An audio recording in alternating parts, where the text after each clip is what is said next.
Welcome back to another video with us here at LMD and STEM Academy.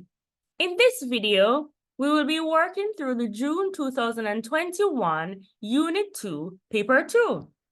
And the first question, question 1A, asks us to define the term structural isomerism. Now, structural isomerism refers to when compounds have the same molecular formula, but different structural formulae. Okay?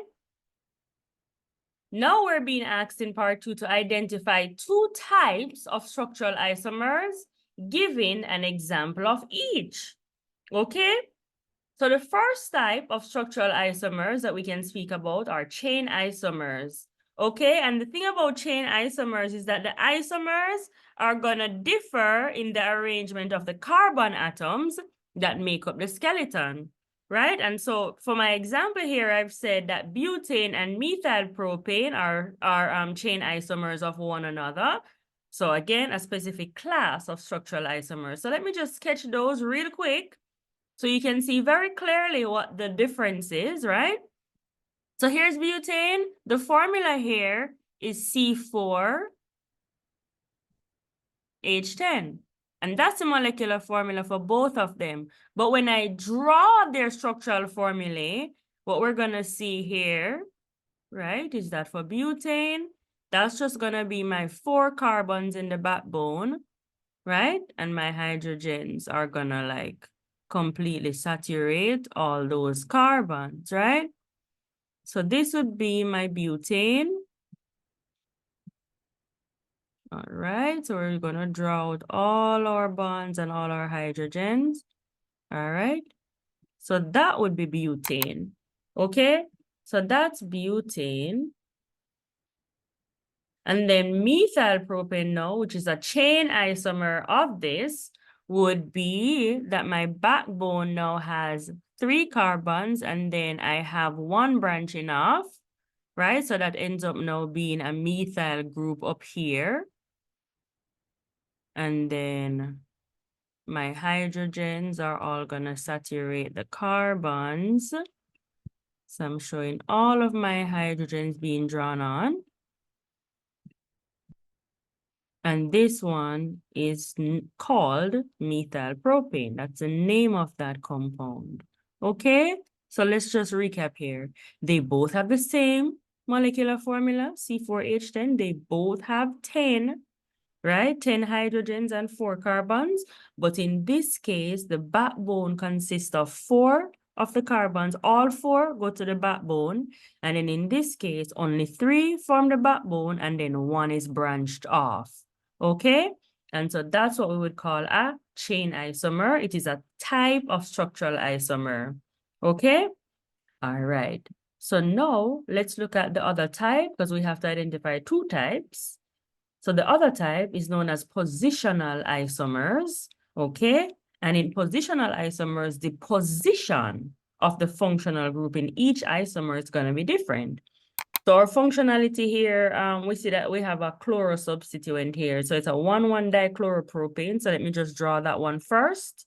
So that one looks like this. So it's a propane. So I'm going to draw 3 carbons on my backbone, right?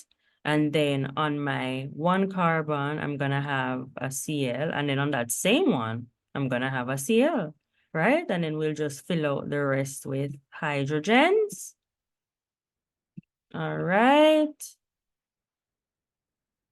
All right. So now that's my 1,1-dichloropropane. I see that on my, if I count the carbons this way, so let me label the carbons here.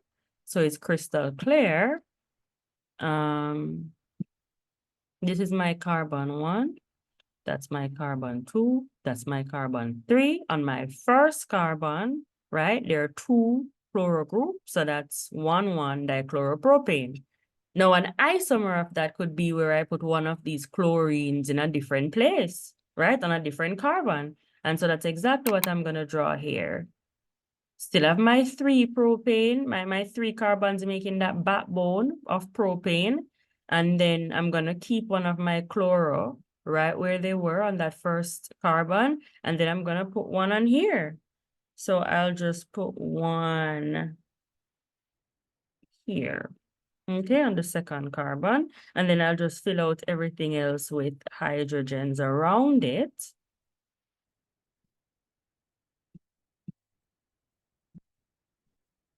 Okay, and let me label my carbons again. Carbon 1, this is carbon 2, this is carbon 3. On my first carbon, I have one chloro group. Then on my second carbon, I have the other chloro group. And so you see that they have the same number of carbons, same number of chloro groups, same number of hydrogens. So they have the same molecular formula, but the way I've drawn them, aka their structural formula, is different. And so in this particular case, it's because I changed the position of where I put the chlorine. Okay, in this case, they're both on the same, and in this case, they're on different adjacent carbons. Okay. All right, and so that's all that was needed here. Definitely give this video a like, subscribe to the channel, and if you look on your left here, you'll see the next video up. And if you look on the right here, you'll find our Module 1 playlist with tons of interesting content that will be helpful in getting you prepared for your exam. So thanks for watching, and we'll see you in our next video.